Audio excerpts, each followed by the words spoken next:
रामनवमी अगदी काही दिवसांवरच आली आणि रामनवमीच्या निमित्तानं शिर्डीत लाखोंच्या संख्येनं भाविक दर्शनासाठी उपस्थित राहत आहेत. या भाविकांसाठी आता साई संस्थानानं मोठा निर्णय घेतलाय. भाविक घरातून निघाल्यापासून ते साई मंदिरात दर्शन करेपर्यंत कोणतीही अप्रिय घटना घडल्यास 5 लाखांपर्यंतचं विमा संरक्षण बाधिताला किंवा त्यांच्या कुटुंबियांना मिळणार आहे. दरम्यान यासाठी भाविकांनी दर्शनाला येण्या अगोदर साई संस्थानाच्या अधिकृत वेबसाईटवर आपली नोंदणी करणं अनिवार्य असणार आहे.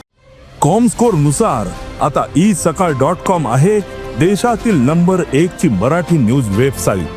प्रत्येक अपडेटसाठी isakal.com ला नक्की भेट द्या. या ठिकाणी बाबांच्या दर्शनासाठी येत असताना दुर्दैवाने काही वेळेस त्यांचा अपघात होतो. श्री साईबाबा संस्थानने प्रत्येक भाविकाचा जो आहे 5 लाखाचा विमा जो आहे तो उतरवलेला आहे. तो भक्त बाबांच्या दर्शनासाठी निघाल्यानंतर साईबाबा संस्थानची जी ऑनलाईन वेबसाईट जी आहे sai.org.in या वेबसाईटवर जे आहे ते त्यांनी नोंदणी करणे आवश्यक आहे. त्यामुळे स्तुत्य अशा या निर्णयाची अंमलबजावणी कशी होते हे पाहणं महत्त्वाचं ठरेल.